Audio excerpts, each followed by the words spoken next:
IT job కోసం try చేస్తున్నారా? Coding tutor లో ట్రైనింగ్ తో పాటు స్టైఫండ్ అండ్ 100% జాబ్ గ్యారంటీ. నమస్తే, వెల్కమ్ టు సుమన్ టీవీ. నేను మీ సాయి. మెగాస్టార్ చిరంజీవి బర్త్డే వేడుకలు అంగరంగ వైభవంగా కొనసాగుతున్నాయి. దేశ విదేశాల్లో ఉన్నటువంటి తెలుగు వారందరూ కూడా విష్ చేస్తున్నారు. ఇక్కడ ఉన్నటువంటి ప్రముఖులందరూ కూడా చిరంజీవి గారికి విష్ చేస్తున్నారు, వారి యొక్క శుభాకాంక్షలు తెలియజేస్తున్నారు. ఈ సందర్భంగా అల్లు అర్జున్ కూడా మెగాస్టార్కి విషెస్ తెలిపారు. సో దీనికి సంబంధించి మనం మాట్లాడదాం. గతంలో విష్ ఎలా చేశారు, ఇప్పుడు ఎలా విష్ చేస్తున్నారు, తాజాగా జరిగినటువంటి పరిణామాల నేపథ్యంలో దీనికి సంబంధించి చర్చను కొనసాగించేటువంటి ప్రయత్నం చేద్దాం. మనతో పాటు Suman TV news chief editor Keshav గారు ఉన్నారు. సార్ నమస్తే. నమస్తే. చిరంజీవి గారి 69వ పుట్టినరోజు వేడుకలు జరుగుతున్నాయి. చాలామంది విష్ చేస్తున్నారు. ముఖ్యంగా అల్లు అర్జున్ కూడా విష్ చేసినటువంటి ఒక ట్వీట్ కనిపిస్తుంది. ఎలా చూస్తారు దీన్ని? ముందు చిరంజీవి గారికి ఒక సంపూర్ణమైనటువంటి ఆయురారోగ్యాలతో కూడినటువంటి ఒక గొప్ప సంవత్సరం ఈ రాబోయేటువంటి ఏడాది ఆయన జీవితంలో కావాలనేటువంటి మాటని సుమన్ టీవీ మనందరం కూడా ఆకాంక్షిస్తూ డిస్కషన్ కంటిన్యూ చేద్దాం. ఆయన అల్లు అర్జున్ గారు చేసినటువంటి ట్వీట్ ఒక ప్లెయిన్ ట్వీట్. చిరంజీవి గారికి, మెగాస్టార్ చిరంజీవి గారికి హ్యాపీ బర్త్డే అని చెప్పని ట్వీట్ చేశారు. ఈరోజు ఆయన పుట్టినరోజు కాబట్టి. నిన్న ఇంకొక కామెంట్ చేశారు, అయిన వాళ్ళ కోసం, అంటే నా అనుకునే వాళ్ళ కోసం ఎంత దూరం అయినా వెళతాను అని తనదైన స్టైల్లో మళ్ళీ ఒకసారి స్టైలిష్ స్టార్ పోయి ఇప్పుడు ఐకాన్ స్టార్ అయిన కాడి నుంచి ఇలాంటి ఐకానిక్ స్టేట్మెంట్స్ ఇవ్వడం ఒక ట్రెండ్గానో అలవాటుగానో బహుశా అల్లు అర్జున్ గారు మార్చుకున్నట్టుగా కనిపిస్తుంది. ఇంకొక అంశాన్ని ప్రస్తావించారు. అందరికీ హీరో అయ్యాక, స్టార్ అయినాక ఫ్యాన్స్ ఉంటారు. నాకు ఫ్యాన్సే ఈ స్టార్ని చేశాను అన్నటువంటి ఒక వర్డ్ని కూడా ఉపయోగించాను నేను, ఆర్మీ అంటూ. ఇది కొంతమంది చాలా మందికి ఇదేం స్టేట్మెంట్ అనేటువంటి ఒక ఆలోచన కూడా కలుగుతుంది. ఏం చెప్తారు దీనికి? అంటే ఆయన పుట్టక ముందరే నటన నేర్చుకుని వచ్చారు కాబట్టి బహుశా ఆ గర్వం కానీ లేదా ఆ ఆనందం కానీ ఆ ఇమేజ్ కానీ ఉందని అనుకోవచ్చు. ప్లస్ వాళ్ళ ఫాదర్ పెద్ద స్టారు, వాళ్ళ తాతగారు కూడా పెద్ద స్టారు. ఆయనేమో ప్రొడక్షన్లో స్టారు, వాళ్ళ తాతగారేమో కామెడీలో స్టార్. కాబట్టి ఆ ట్రెడిషన్ ఇన్హెరిటెడ్గా తన జీన్స్లో ఉంది అనే అభిప్రాయంతో ఆ స్టేట్మెంట్ ఇచ్చి ఉండొచ్చు. కాకపోతే ఏంటంటే అల్లు అర్జున్ని స్టార్గా చూసిన వాళ్ళు ఎక్కువ మంది ఏంటంటే చిరంజీవి గారి అభిమానుల నుంచే అల్లు అర్జున్ అభిమానులు పుట్టారన్నది కూడా వాస్తవం. అల్లు అర్జున్ మొదటి సినిమా డాడీ సినిమాలో చిరంజీవి స్టూడెంట్గా, మెగాస్టార్ చిరంజీవి ఆ సినిమాలో ఒక డాన్స్ మాస్టర్ క్యారెక్టర్ చేశారు. ఆయన స్టూడెంట్గా ఒక చిన్న రోల్ అల్లు అర్జున్ ప్లే చేశారు అందులో కూడా. ఎందుకంటే ఈయనకి ఫస్ట్ నుంచి డ్యాన్స్ మీద ప్యాషన్ ఉంది కాబట్టి అల్లు అర్జున్ ఇంట్రడక్షన్ ఒక రకంగా అలా జరిగింది. తర్వాత ఆయన ఇవన్నీ మరి ఆయన గుర్తుందో లేదో మనకు తెలియదు. బట్ ఏంటంటే తర్వాత ఒక cinema, full fledged cinema Raghavendra Rao గారి డైరెక్షన్లో ఒక సినిమా చేయడం ద్వారా హీరోగా ఎంట్రీ ఇచ్చారు. ఆ సినిమా అట్టర్ ఫ్లాప్. ఆ సినిమా చూసిన తర్వాత మా నాన్న డబ్బున్న ప్రొడ్యూసర్ అయితే నేను కూడా సినిమాలు చేయొచ్చు అని చాలామంది కామెంట్లు చేశారు, చాలా నెగిటివ్ కామెంట్స్ చేశారు. తర్వాత మళ్ళీ అల్లు అర్జున్ని ఒక నటుడిగా నిలబెట్టిన సినిమా అంటే ఆర్య. అందుకనే సుకుమార్ అన్న ఆయనకు అంత అభిమానం. ఒక జన్మనిచ్చింది ఆర్య. ఆయన ఫ్యామిలీ పరంగా ఈ కథలన్నీ పక్కన పెడితే ఆయనకి నటుడిగా జన్మనిచ్చింది ఒక రకంగా ఆర్య. అల్లు అర్జున్ బాడీ పోస్చర్కి తగ్గట్టుగా ఆయన క్యారెక్టరైజేషను, ఆయన ఆహార్యం ఇవన్నీ రీడిజైన్ చేసింది ఆర్య సినిమా. ఫస్ట్ వచ్చిన సినిమా కంటే కూడా ఈ సినిమా ఎక్కువ కనెక్ట్ అయింది, యూత్ కనెక్ట్ అయింది సబ్జెక్టు. సో అక్కడి నుంచి ఖచ్చితంగా ఒక మంచి నటుడిగా ప్రతి సినిమాకి రకరకాల లోపాలు ఉన్నాయి, రకరకాల లోపాలు ఉన్నాయి. పరిపూర్ణమైన నటులేం కాదు. ఇప్పుడు ఇండస్ట్రీలో చూస్తున్న వాళ్ళు అంటే చిరంజీవి గారి జనరేషన్, ఆ తర్వాత వచ్చినటువంటి వాళ్ళలో వాళ్ళకు వచ్చినటువంటి అదృష్టం ఆధారంగా స్టార్లు అయిన వాళ్ళు చాలామంది ఉన్నారు. వారసత్వం ఆధారంగా స్టార్లు అయిన వాళ్ళు ఇంకా ఎక్కువ మందే ఉన్నారు. పరిపూర్ణమైనటువంటి నటన అంటే ఆంగిక వాచిక అభినయం అంటారు వాళ్ళు. వాయిస్ డెలివరీ, డైలాగ్ డెలివరీలో కానీ, మాడ్యులేషన్స్లో కానీ, ఎమోషన్స్లో కానీ ఈ రేటింగ్స్ ఇస్తే కనుక వీళ్ళ స్థానం చాలా తక్కువగానే మనం చూడాల్సి ఉంటుంది. కాకపోతే ఏంటంటే చేస్తూ చేస్తూ చేస్తూ పోయే కొలది పర్ఫెక్ట్ అయ్యేటువంటి దారిలో పడతారు. కాబట్టి ఒక 20 సినిమాలు 30 సినిమాలు చేసినాక గాడిలో పడినటువంటి నటులు చాలామంది ఉన్నారు. కొంతమంది రాజమౌళి లాంటి దర్శకుల చేతిలో పడిన వాళ్ళు, సుకుమార్ లాంటి దర్శకుల చేతిలో పడిన వాళ్ళు ఆటోమేటిక్గా సాన పెట్టినటువంటి వజ్రాల్లాగా వాళ్ళు మెరిసినటువంటి సందర్భాలు ఉన్నాయి. సో ఆ కేటగిరీలో అల్లు అర్జున్ నటనను తక్కువ చేయాల్సిన అవసరం లేదు, ఆయన స్థాయిని తక్కువ చేయాల్సినటువంటి అవసరం లేదు. అయితే ఏంటంటే ఇది ఎవరి కోసం యుద్ధం చేస్తున్నారో తెలియకుండా కర్ణుడి చావుకి 1,00,000 కారణాలు అన్నట్టుగా కర్ణుడు మిత్రధర్మం కోసం నిలబడ్డాడు. మన చరిత్రలో చూసినా, మన పురాణాల్లో చూసినా కానీ గొప్ప స్నేహశీలి కర్ణుడు అనేటువంటి విషయాన్ని అందరూ ఒప్పుకుంటారు. కానీ కర్ణుడు ఎందుకు ఓడిపోయాడంటే తను తీసుకున్నటువంటి నిర్ణయం ఏ సైడ్ ఉండాలనేటువంటి విషయంలో ఒక క్లారిటీ లేకపోవడం కర్ణుడి ఫెయిల్యూర్కి ప్రధానమైనటువంటి కారణం. అల్లు అర్జున్ గారు పదే పదే మాట్లాడుతున్నటువంటి మాట ఏంటంటే నాకు నచ్చిన వాళ్ళ కోసం ఎంతవరకైనా వెళ్తానంటే వెళ్ళండి బాబు, ఎంతవరకైనా వెళ్ళండి, ఎవరికి ఇక్కడ ఏమైనా నష్టం లేదు. కానీ ఇది ఎలా ఉంటుందంటే ప్రతి సందర్భంలో ఒక కవ్వింపులాగా, ఒక రెచ్చగొట్టే చర్యలాగా. ఈరోజు మీరు ఇందాక ప్రస్తావించినట్టుగా నా ఆర్మీ, నా అభిమానులు పుట్టిన తర్వాత నేను హీరోనయ్యాను, నా అభిమానుల కోసం హీరోని అయ్యానంటే ఆయన చుట్టూ ఒక 25 మంది అభిమానులు ఉండొచ్చు. ఎందుకంటే పెద్ద ఫ్యామిలీ నుంచి ఉన్న వ్యక్తి కాబట్టి మనోడు ఎప్పటికైనా పెద్దోడు అవుతాడని ఆశపడి ఉండేవాళ్ళు చాలామంది ఉంటారు చుట్టుపక్కల. సో అలాంటి 50 మంది, 60 మంది, 100 మంది కాదు, నటుడిగా ఎదిగేటువంటి క్రమంలో లక్షల మందిని ఇన్ఫ్లుయెన్స్ చేసేటువంటి అవకాశం ఉంటుంది.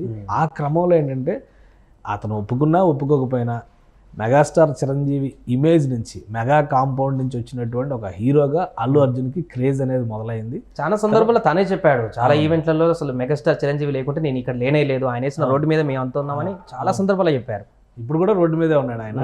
సో ఇప్పుడు ఏంటంటే చాలామంది అభిమానులు వచ్చారు కాబట్టి వీళ్ళందరూ తన ఘనతను కీర్తిస్తూ ఉంటే నేను కూడా ఒక అద్భుతమైన నటుడిని అనేటువంటి ఉద్దేశంతో తనదైన శైలిలో స్టేట్మెంట్లు ఇస్తూ ఉండొచ్చు. కానీ బట్ అది వ్యక్తిగతంగా ఈ ఫ్యామిలీస్కి అన్వయించేటువంటి అంశమా కాదా అనేది చెప్పడానికి కొంత సమయం పడుతుంది. ఎందుకంటే ప్రతి సందర్భంలో ఇప్పుడు అల్లు అర్జున్ లాస్ట్ టైం వెళ్ళినప్పుడు కూడా పవన్ కళ్యాణ్ గారు పోటీ చేస్తుంటే ఒక ట్వీట్ చేశారు, ఆయన్ని గెలిపించండి అని.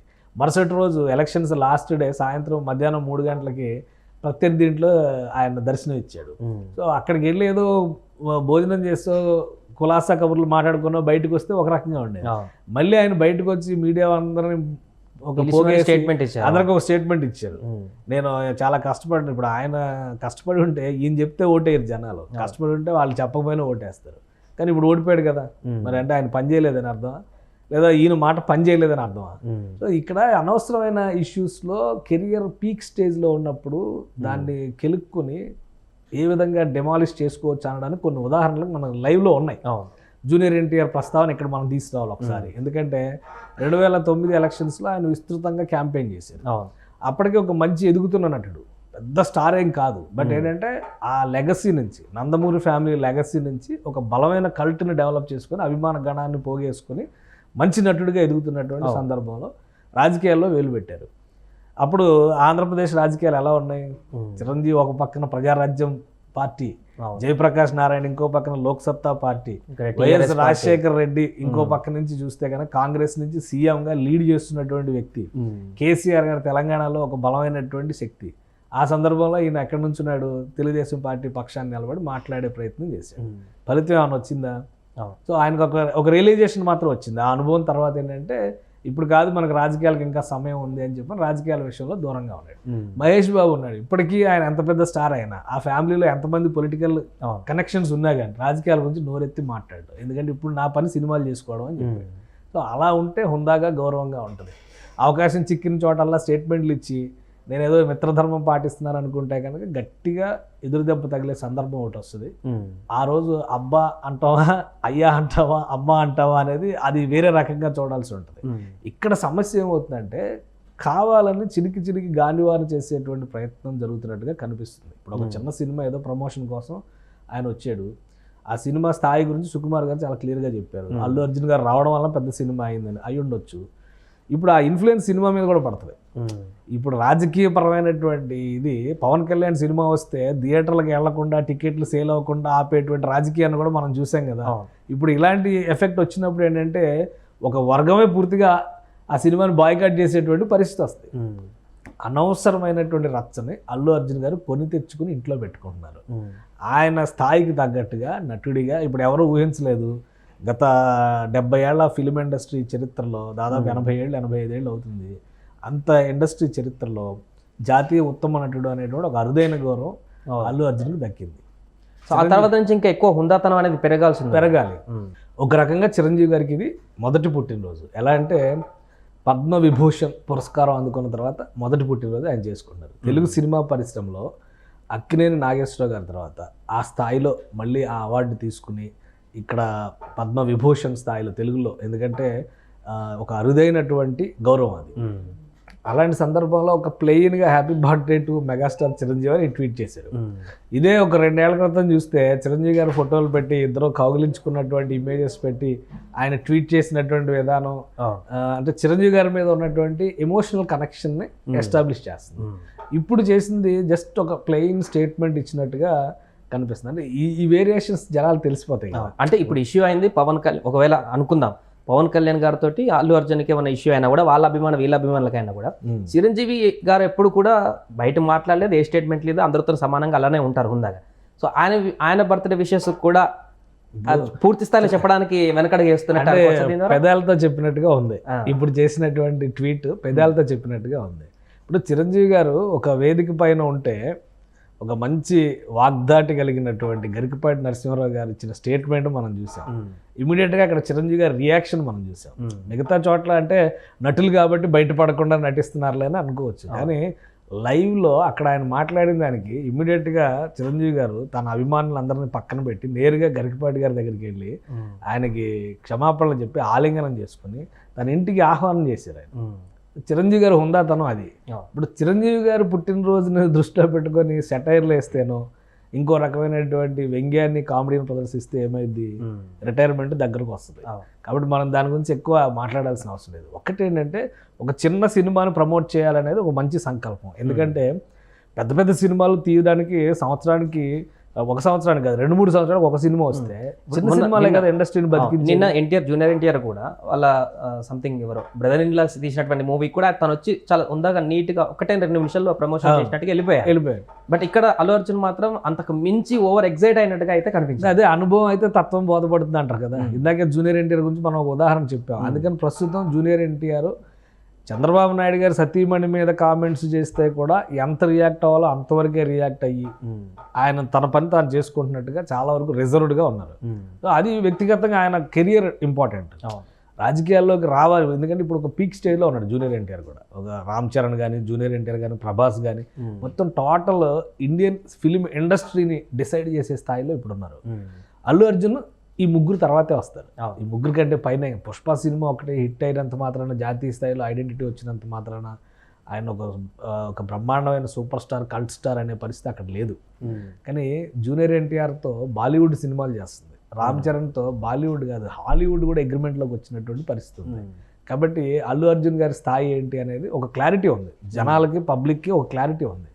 అల్లు అర్జున్ గారు ఆలోచిస్తున్నటువంటి విధానం ఎలా ఉందంటే, నేను ఎంత గట్టిగా నా స్నేహితుల కోసం నిలబడితే లేదా స్నేహం కోసం నేను ఎంత బలమైనటువంటి స్టేట్మెంట్ ఇస్తే స్నేహమేరా జీవితం అని పాట పాడుకున్నట్టుగా అందరూ నన్ను అక్కును చేర్చుకుంటారు అనుకున్నాను. స్నేహం కోసం నిలిచిన కర్ణుడి ఉదంతం మనం ఎందుకు మాట్లాడాల్సి వచ్చిందంటే, మనం సరైనటువంటి నిర్ణయం తీసుకుంటే ధర్మం పక్షాన వహిస్తే అప్పుడు ఎలా ఉంటుంది అనేది రిజల్ట్ కృష్ణుడు ఆల్రెడీ చెప్పాడు భగవద్గీతలో. లేదంటే వేరే రకంగా ఉంటారు అంటానికి కర్ణుడు ఒక ఉదాహరణ. ఇక్కడ ఏం జరుగుతుందంటే, వచ్చి ఆయన ఒక సినిమా ప్రమోషన్ చేసుకుని వెళితే బాగుండేది. నా అనుకునే వాళ్ళ కోసం ఎంతవరకైనా వెళ్తాను ఇదే పాట పాడుతున్నాడు ఆయన. నీ ఇంట్లో వాళ్ళు కాకుండా నీ అనుకునే వాళ్ళు బయట చాలామంది ఉంటారు, కానీ నీ వెంట నీ కష్టంలో నీ సుఖంలో వచ్చేవాళ్ళు బయట వాళ్ళలో వచ్చే పర్సంటేజ్ చాలా తక్కువ ఉంటుంది, కానీ ఇంట్లో వాళ్ళ పర్సంటేజ్ ఎక్కువ ఉంటుంది. కాబట్టి ఇంటికిను బయట బంధాలకి ఉండేటువంటి రేషియో అది. దాన్ని సరిగ్గా అసెస్ చేయలేకపోతే ఎంత గొప్ప నటుడైనా కానీ ఎంత గొప్ప వాళ్ళైనా కానీ అందరూ ఉన్నా ఎవరూ లేనివారు అయిపోయేటువంటి పరిస్థితి వస్తుంది. ఇక్కడ ఇందులో ఏంటంటే రాజకీయపరమైనటువంటి స్టేట్మెంట్ ఆయన ఇచ్చి ఉండకపోవచ్చు, కానీ ఇక్కడ జరుగుతున్నటువంటి పరిణామక్రమం మొత్తం కూడా అల్లు అర్జున్ వర్సెస్ పవన్ కళ్యాణ్ లేదా Allu Arjun versus mega family అనే ట్రెండ్ నడుస్తుంది. సో ఆయన భార్య స్నేహితుల్ని ప్రోత్సహించడం ఆయనకి ఇష్టం కావచ్చు, ఆయన స్నేహితుడి భార్య తీస్తున్నటువంటి సినిమాని ప్రోత్సహించడం కూడా ఆయనకి ఇష్టం కావచ్చు, దాన్ని ఎవరు అభ్యంతరం పెట్టట్లేదు. తర్వాత ఫర్దర్గా ఆయన ఇస్తున్న స్టేట్మెంట్లే అభ్యంతరకరంగా ఉంటున్నాయి. అల్లు అర్జున్ ముందు చూపుతో ఆలోచనతో చేస్తున్నారా లేదా అభిమానులను రెచ్చగొట్టే విధంగా చేస్తున్నారా, మీకోసమే నేను హీరోని అయ్యాను అని చెప్పండి. ఇప్పుడు ఈయన హీరో అయ్యి ఎంతమంది కుటుంబాలను పోషించారనేటువంటి చర్చ కూడా వస్తుంది కదా. చిరంజీవి గారి గురించి పవన్ కళ్యాణ్ గారు ఒక స్టేట్మెంట్ రిలీజ్ చేశారు, అన్నయ్య ఆపద్ బాంధవుడని. అది ఆయన చెప్పాల్సిన అవసరం లేదు, ప్రపంచం మొత్తానికి తెలుసు కదా. పద్మవిభూషణ్ లాంటి పురస్కారాలు ఎందుకు ఇచ్చారు, ఆయనలో ఉన్నటువంటి చిరంజీవి గారు ఆ సందర్భంలో మనం కలిస్తే ఒక మాట అన్నారు, మనం ఏం చేసాం ఈ మధ్యకాలంలో ఏమన్నా గొప్ప కళాఖండాలు చేస్తే వస్తాయి, కళాఖండాలు ఏం చేసాం బోళాశంకర్ తప్పితే అని ఒక జోక్ వేశారు. అంటే ఆ సినిమా మీద ఆయన ఎంత సినిమా ఫెయిల్ అయిందన్న విషయం అందరికీ తెలుసు, ఇండస్ట్రీ టాక్ పబ్లిక్ తెలుసు. ఆయన కూడా దాన్ని ఎంత స్పోర్టివ్గా తీసుకున్నారంటే పద్మవిభూషణ్ వచ్చిందని మనం కంగ్రాట్స్ చేయడానికి కలిస్తే మన సుమన్ టీవీ బృందం అంతా వెళ్ళినప్పుడు ఆయన ఒక మాట అన్నారు, ఆ మాట అన్నారు, మనం చేసిన అద్భుత కళాఖండం ఏముంది, బోళాశంకర్ తప్పితే మనకి ఎందుకు ఇస్తారు అని. సార్ మీరు అది చేయడం కాదు, మీరు చేసిన సర్వీసెస్. ఎందుకంటే కరోనా సమయంలో ఆక్సిజన్ బ్యాంక్ పెట్టాలన్న ఆలోచన ఎంతమందికి వచ్చింది? కోట్లు ఉన్నటువంటి వాళ్ళు చాలామంది ఉన్నారు కదా. చిరంజీవి గారి కంటే కోటేశ్వర్లు లేరా ఈ దేశంలో? వేల కోట్ల బిజినెస్, లక్షల కోట్ల బిజినెస్లు చేయాలి. ఒక కొన్ని కంపెనీల టర్న్ ఓవర్ కొన్ని రాష్ట్రాల బడ్జెట్తో సమానంగా ఉన్నటువంటి కంపెనీలు ఉన్నాయి కదా. ఏ కంపెనీలు పెట్టినాయి? ఆక్సిజన్ సిలిండర్లు ఉచితంగా ఇవ్వాలి, కరోనా సమయంలో ఆదుకోవాలని. ఫిల్మ్ ఇండస్ట్రీలో చిరంజీవి గారి కంటే సుసంపన్నమైనటువంటి నిర్మాతలు లేరా, వ్యక్తులు లేరా? ఎంతమంది చిరంజీవి గారి లాగా ఆలోచించారు? 24 క్రాఫ్ట్స్లో ఉన్నటువంటి పేద కళాకారులకు కానీ టెక్నీషియన్స్కి కానీ ప్రతిరోజు వాళ్ళకి కావాల్సిన నెల వాళ్ళకి కావాల్సినటువంటి నిత్యావసరాలు పంపించిన ఆలోచన ఎవరు చేశారు? సో చిరంజీవి గారి వ్యక్తిత్వం అది, ఆయన స్థాయి అది. అందుకని ఆపద్బాంధవుడు అనేటువంటి మాట అన్నారు. ఎన్నో కష్టాలు పడ్డాడు, ఎన్నో రకాలుగా ఎదిగాడు ఇండస్ట్రీలో, ఎన్నో రకాల ఎదురు దెబ్బలు తిన్నారు, ఎన్నో రకాల పోటీలను ఎదుర్కొన్నారు. ఎన్టీ రామారావు, అక్కినేని నాగేశ్వరరావు, కృష్ణ, శోభన్ బాబు ఇట్లాంటి వాళ్ళు బలమైనటువంటి ముద్ర వేసినటువంటి నటులు ఉండగా, అప్పటికే ఒక ఎమర్జింగ్ స్టార్స్ లాగా కనిపిస్తున్నటువంటి కృష్ణరాజు, మురళీమోహన్ లాంటి వాళ్ళు ఉండగా తట్టుకొని నిలబడి ఇండస్ట్రీలో పోటీ తనతో పాటు వచ్చినటువంటి వాళ్ళు రజనీకాంత్ కావచ్చు, మోహన్ బాబు కావచ్చు, తనతో పాటు వచ్చిన నటులు కదా, బాలకృష్ణ గారు, వీళ్ళందరితో పోటీని ఎదుర్కొని ఇండస్ట్రీలో తనదైనటువంటి ముద్ర వేయగలిగాడంటే చిరంజీవిలో ఉన్న వ్యక్తిత్వంలో కానీ, చిరంజీవి గారిలో ఉన్నటువంటి ఆలోచన విధానంలో కానీ, ఆయన అనుసరించేటువంటి సరళలో ఉన్న కానీ గొప్పతనం కదా అది. ప్లస్ ఇన్నేళ్ల పాటు, దాదాపు 40 ఏళ్ల పాటు ఇండస్ట్రీకి ఆయన ఒక ఐకాన్ కింద నిలబడుతున్నాడంటే mighty megastar of film industry, Telugu film industry ఈరోజు ఆయన స్థాయి అది. సో అట్లాంటప్పుడు ఫ్యామిలీ మెంబర్స్ నుంచి ఇటువంటి రియాక్షన్స్ వస్తే ఆయన ఏముంది, ఆయన సింపుల్గా ఇప్పుడు అందరు కుటుంబ సభ్యులందరినీ తీసుకెళ్ళి శ్రీవారి సేవలో ఉన్నారు, ఉదయం దర్శనం చేసుకున్నారు. ఈ ఫ్యాన్స్ చేసేటువంటి హడావుడి, ఎందుకంటే ఫ్యాన్స్ పుట్టినరోజు సెలబ్రేట్ చేస్తారు కానీ చిరంజీవి గారు సింపుల్గా ఫ్యామిలీతోనే ఆ రోజు గడుపుతారనేది అందరికీ తెలుసు. కానీ ఫ్యాన్స్ మాత్రం హంగామా చేస్తారు. దేశవ్యాప్తంగా, ప్రపంచవ్యాప్తంగా ఉన్న అభిమానులందరూ రకరకాల కార్యక్రమాలు నిర్వహించారు. కుటుంబ సభ్యులతో ఆయన చాలా జాలీగా గడిపారు. ఇక్కడ ఇటువంటి స్టేట్మెంట్స్ ఇస్తున్నప్పుడు ఏంటంటే బహుశా వీళ్ళ మధ్య ఏదో గ్యాప్ వచ్చింది అని రాసే వాళ్ళకి, అలాంటి మాట్లాడే వాళ్ళకి మరింత ఊతమిస్తున్నట్టు అవుతుంది అన్నమాట. ఇప్పుడు ఆ చిన్న సినిమా అనేటువంటి కాన్సెప్ట్ సైడ్ అయిపోయింది, అల్లు అర్జున్ వచ్చారనేటువంటి హైలైట్ కూడా సైడ్ అయిపోయింది. ఆయన మాట్లాడిన దానిలో mega family versus Allu family ఏదో ఉంది అనేది మాత్రమే డిస్కషన్లో ఉంది. సో దీనివల్ల లాభం చేకూరుతుందా, నష్టం చేకూరుతుందా అనేది అల్లు అర్జున్ గారు ఆలోచించుకోవాలి. ఒకవేళ తన ఫ్యాన్స్ని రెచ్చగొట్టడం వలన, తన ఫ్యాన్స్ కోసమే తాను బతుకుతాననేటువంటి ఇమేజ్ ఇవ్వడం వలన అల్లు అర్జున్ గారికి ఏమైనా లాభం చేకూరుతుందేమో ఆయనకి తెలియాలి అది. Right sir. సో అది మొత్తానికి మెగాస్టార్ చిరంజీవి గారి బర్త్డే సందర్భంగా చాలామంది స్టార్స్ విషెస్ చేస్తున్నారు. దాంట్లో అల్లు అర్జున్ చేసినటువంటి విష్ కూడా ప్రస్తుతానికి కొంత చర్చకు దారితీసింది. గతంలో చేసినటువంటి శుభాకాంక్షలు తెలిపినటువంటి విధానంతో పోలిస్తే ఈసారి చాలా ప్లెయిన్గా, సింపుల్గా, సింగిల్ లైన్లో ఉండడం అనేది కొంత అల్లు అర్జున్ కూడా చిరంజీవి గారితో కూడా ఆ సత్సంబంధాలకు దూరంగా ఉన్నారా అనేటువంటి ఒక ప్రశ్న అయితే తలెత్తుతుంది. సుమన్ టీవీలో మీ పర్సనల్ అండ్ బిజినెస్ ప్రమోషన్స్ కోసం కింది నెంబర్కి కాంటాక్ట్ చేయండి.